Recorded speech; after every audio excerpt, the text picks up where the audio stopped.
There's a low-income mother talking in Springfield, Ohio, about some things that are not happening. How are the Haitians making enough money to outprice everyone that lived here before them? Well, you get assisted living, you get food stamps, you get government help with vehicles and everything else, while everybody else has to work for that before you even come in. How long have you been living here in Springfield? In Springfield itself, over 7 years. 7 years? Yeah. What are your thoughts on the rapid influx of Haitian migrants that have moved in around the neighborhood? Honestly, I'm not a fan of it, just for a simple fact. See how that trash can is right there? Right there, yep. Okay, every Haitian house you go around, There's a cat. honestly filled to the brim. There's trash that leaks out onto the corner everywhere, but we're expected to live clean environment. Sure. And it's kind of hard to do that with that. And then on top of that, with the rise of immigrants and they get assisted living freely, it makes it harder for people like me or somebody else who doesn't get assisted living to find affordable housing at a decent rate. Are they driving the housing costs up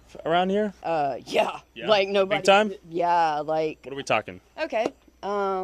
Honestly, in my opinion, it'll be a surprise if I don't get kicked out so they can boost up the rate on this place. They'll probably fix it, I see. get it where it's looking better, and boost the rate up on it. They pay $1,200 a month, and I pay $775 $775. because it's not fixed up. Got it. So how are the Haitians making enough money to outprice everyone that lived here before them? Well, you get assisted living, you get food stamps, you get government help with vehicles and everything else, while everybody else has to work for that before you even come in. This isn't happening. The part that's not happening is reasonable concern. No, it's racism. It's racism, it's jingoism, it's stupidisms. Does that lady sound stupid to you? She sounds like she's very, very well of the economy that the world bosses have created. And this is why we talk so much about the China model. That thing the companies love. They love Democrats because Democrats decided to go all in on corporate fascism. All in. That word means something. That phrase, corporate fascism. It means that government and companies become one. These NGOs who advertise these jobs through exclusive networks to Haitian immigrants did that for the employers. You had this one organization, Haitian Bridge, went from about $250,000 in the bank to about $28 million in the bank. How'd that happen? Government monies.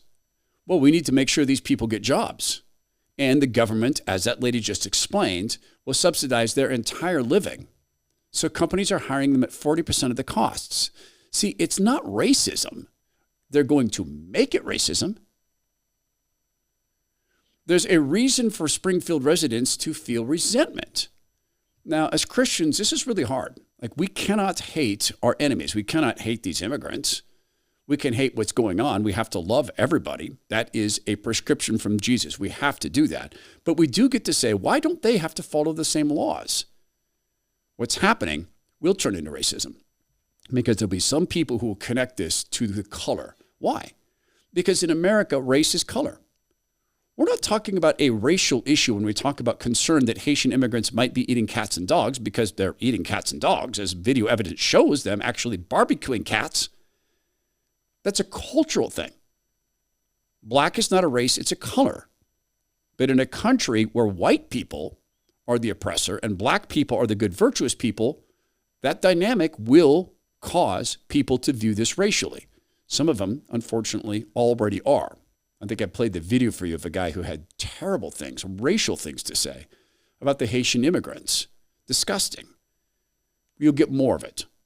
See, one of the things that's not happening is the government stoking racism, stoking class-on-class warfare. That's not happening, except it is. You just saw an example of this. Remember the Gateway Hotel in Texas? The Attorney General there has announced that he's going after non-governmental organizations for bringing in illegal immigrants into the country, including gang members.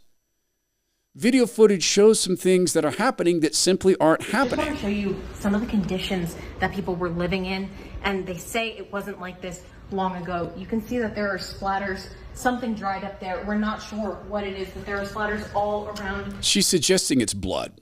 I mean, that's what it looks like. It looks like splattered blood. This area onto this wall, it appears to be red, brownish, dried.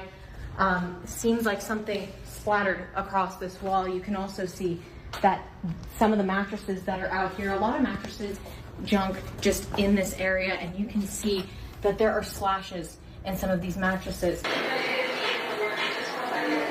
You can hear that there is music playing. There are people living still on the first and second floors despite police presence today. But when I go up to the third floor, this is where owners tell me that they're no longer allowed to have habitants. You can see this door, it was... So this was housing, apparently, Tren de Aragua gang members. The same gang members who haven't taken over any apartment building, certainly not in Aurora, California, or in Aurora, Colorado, and certainly not in Texas. This is local ABC, not national ABC. I wonder why that is. Already open when we came up here. It looks like it was recently inhabited. There are shoes on the floor, the air conditioner still running, the bathroom lights still on. We also noticed on this floor, something we didn't see on the other floors, that there are security cameras and use signs. You can see that security camera right there. So when the authorities decided to look into this, and the Attorney General decided to shut it down, what had been going on? Security camera caught several images of busy hallways this summer, including this one, where the man in the middle appears to have blood on his shoulder. Tenant Louis Scarcelli told me scenes like this are why he left. So you were literally run out of your home? Yes, I was. He said it started when he was asked not to allow other people in the building access to the roof. But as you can see, they just busted the lock open, and they gained access to the roof right through this area. And they threw one of those 5-gallon paint tubs at me right down here from up there, and I just barely missed me. And I backed up to my room, and then like 3 or 4 of them came to this point, and they tried to hit me with a crowbar. Do you see the commonality? The Haitians aren't necessarily going around and hitting people with crowbars, but you've heard the testimony of people at city council meetings about them crashing into dumpsters, crashing into buildings because they've been apparently given cars they don't know how to drive. In this case, probably illegal immigrants, according to the Attorney General in Texas, gang members allowed to take over an apartment building. And how are they treating people? See, something that's going on that's not going on is people who are criminals are being shown. There is no accountability. You are a special class of citizen. So do as you will. The Haitian immigrants being brought into the country 20,000, 30,000, 40,000 at a time are not being told we don't eat cats here. And they're not being put up on a level playing field. No, that's equity. Equity. Giving them a head start is equity. Giving them a head start on destroying a housing market is equity. Christopher Rufo found more video footage of stuff that's absolutely not happening. Because remember, in Aurora, Colorado, gangs are absolutely not taking over buildings like the Whispering Pines apartments. And in this case, the security footage shows apparent gang members having taken over a floor, forcing their way into a door, forcing their way into an apartment, beating up the people inside. Remember, we were told this is stuff that's just really not occurring. Yep, kicking a guy in the face, the guy's going to be lucky to live. Was it 3, 4 on 1? Oh, here comes another guy. So Christopher Rufo can find this stuff, but the Mockingbird media cannot because it's not going on. Although remember this, remember the cycle. It's not happening. Well, it is. No, that's a right-wing conspiracy theory. Now we're at the stage of it might be happening. We're already at the stage of it's a good thing. No, we're already there. Bernie Sanders said years ago, in an infamous clip, I hear people talking about food lines being a bad thing. They're not.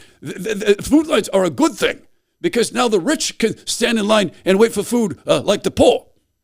We're already at the stage of it's a good thing. This is equity. America being taken down to the level of nations like Haiti, well, that's equity. You can't just bring everybody up. As George Soros famously said, America needs to be brought down a few notches. That's equity.